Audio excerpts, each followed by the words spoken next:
భగవంతుడా, నా చేతుల మీద పెరిగిన నా బిడ్డ పెళ్లి కార్యక్రమాలు నేను దగ్గరుండి చూసుకునే అదృష్టం నాకు లేకుండా చేశావు కదయ్యా.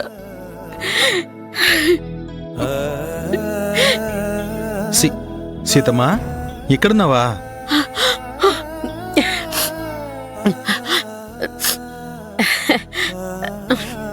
రే, అక్కడ చందన కార్యక్రమాలు జరుగుతుంటే నువ్వేంటి రైట్ వచ్చావు? దగ్గరుండి చూసుకోవాలి కదా. నేను కూడా అదే అడుగుతున్నాను సీతమ్మా. కార్యక్రమం అంతా ముందుండి నడిపించిన నువ్వు ఇలా ఎవ్వరికీ కనబడకుండా ఉండడం ఇదేమన్నా బాగుందా చెప్పు? పద వెళ్దాం. నేను రాకూడదా? అది ఎందుకు రాకూడదు? ఇలాంటి శుభకార్యాలకి నేను దూరంగా ఉండాలి. నేను రావడం శుభం కాదు. వేరే వాళ్ళ గురించి నాకు తెలియదు సీతమ్మా. మా వరకైతే నువ్వు ఉండడమే శుభం. నీ ఆశీర్వాదమే బలం. అన్నయ్య, పవిత్ర వాళ్ళందరూ కూడా నీకోసం ఎదురు చూస్తున్నారు. నిన్ను తీసుకున్నామన్నారు. పద. అది అభిమానం వేరు, శుభకార్యాలు వేరు. మీకు నా మీద ఉన్న ప్రేమ వల్ల నేనక్కడ ఉండాలన్న కోరిక ఉండొచ్చు. పెంచిన మమకారంతో నాకు కూడా ఆశ ఉండొచ్చు. కానీ నేనందుకు పనికిరాను. చూడు, చిన్నవాడివి, ఇదంతా నీకు అర్థం కాదు. నువ్వెళ్ళు. నీకు కూడా కార్యక్రమం దగ్గరుండి జరిపించాలన్న ఆశ ఉంది అంటున్నావు కదా. ఇంకేం ఆలోచించుకో. నువ్వొచ్చి పవిత్ర అన్నయ్యల్ని ఆశీర్వదిస్తున్నావు అంతే. మొండిగా మాట్లాడుకున్నానా? అర్థం చేసుకో. చిన్నప్పటి నుంచి నన్ను చూస్తున్నావుగా. మీ మామయ్య పోయాక నేనే ఫంక్షన్కైనా వచ్చానా? పెళ్ళి, బారసాల, నేనిలాంటి వాటికి రాకూడదు. వస్తే నలుగురు నాలుగు రకాలుగా అనుకుంటారు. సీతమ్మ, నాకు గాని అన్నయ్యకు గాని అంతెందుకు, పవిత్రకు కూడా అమ్మలేదు. మా అమ్మవి నువ్వే. నాకు అన్నయ్యకి ఇలాంటి శుభకార్యాలన్నీ నువ్వు పక్క నుండి జరిపించకపోతే ఆ లోటు మాకు జీవితాంతం ఉంటుంది సీతమ్మ. మా గ్రూప్ ఫోటోలో నువ్వు లేకపోతే ఆ అసంతృప్తి ఎప్పటికీ అలాగే ఉండిపోతుంది. మమ్మల్ని పెంచిన మా అమ్మ దగ్గరుండి మా పెళ్లిళ్ళు జరిపించలేదే అన్న బాధ ఎప్పటికప్పుడు మాకు గుర్తు చేస్తూ మా గుండెలు బరువెక్కుతూనే ఉంటాయి. మా అన్నయ్యకి నాకు అదృష్టాన్ని దూరం చేస్తావా? చెయ్యకు.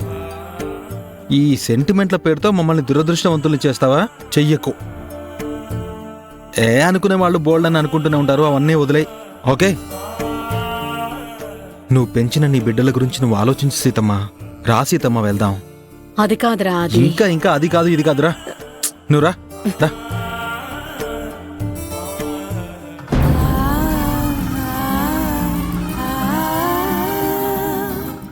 పవిత్ర, ఎవరి కోసం చూస్తున్నావమ్మా? ఉండు నాన్నమ్మ, చెప్తాను.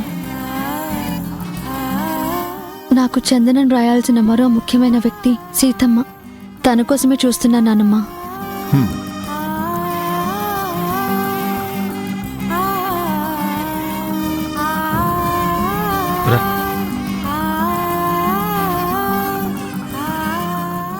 సీత, ఇంతసేపు ఎక్కడికి వెళ్ళావు?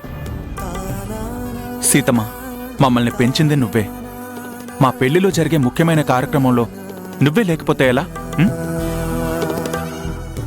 నీకోసమే చూస్తున్నాను. చందనం రాయి సీతమ్మ. వద్దమ్మా, నేను రాయకూడదు. పర్లేదు సీతమ్మ, నువ్వు నాకు చందనం రాస్తేనే నాకు తృప్తిగా ఉంటుంది. పద్ధతుల్ని, ఆచారాల్ని గంగలో కలిపేశారు. భర్త లేని సీతమ్మ చందనం రాయటం అమంగళం.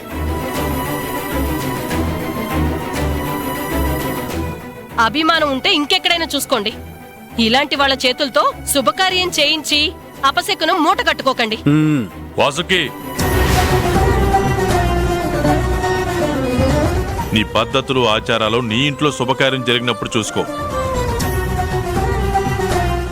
ఇది నా ఇంట్లో పెళ్లి. నా ఇష్టం వచ్చినట్లే ఉంటుంది. అన్ని విషయాల్లో తలదూరిస్తే బాగుండదు.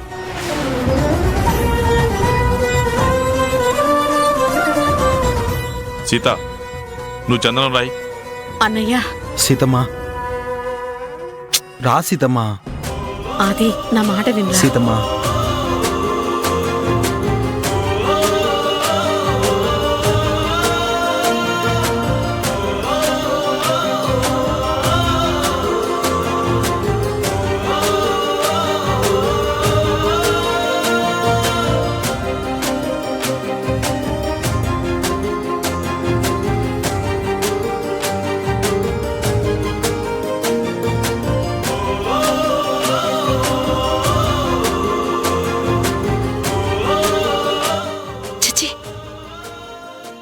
నీ స్టేజ్ మీద ఒక్క నిమిషం కూడా ఉండను.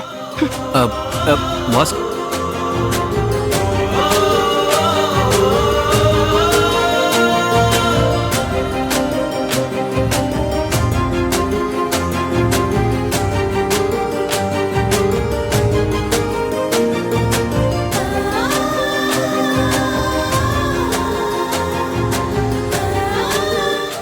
సీతమ్మా, ఇప్పుడు నా వంతు. రే, ఇది ఆడవాళ్ళు మాత్రమే చేస్తారా? అది అదేంటి, నా బెస్ట్ ఫ్రెండ్కి నా అన్నయ్యకి నేను చేయకూడదన్న రూల్ ఏమన్నా ఉందా సీతమ్మా? నేను చేస్తాను చూడు.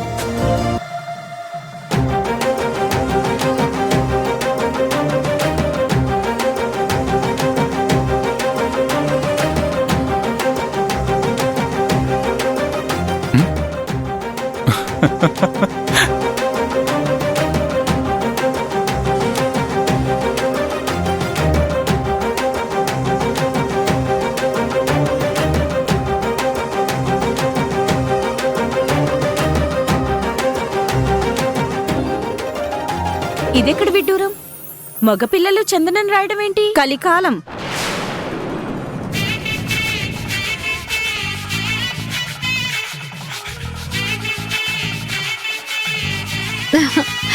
అది వద్దు, ఏ వద్దు.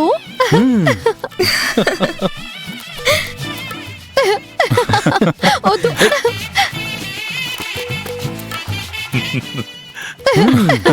అది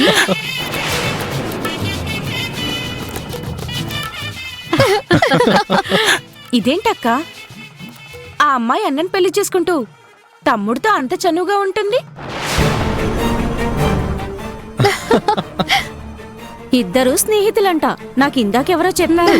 అది నిన్ను చాలా అన్నానా? పవి నొప్పేస్తుంది. అయితే మాత్రం ఇద్దరు హద్దుల్లో ఉండొద్దు. వాళ్ళకెవరు చెప్పరా?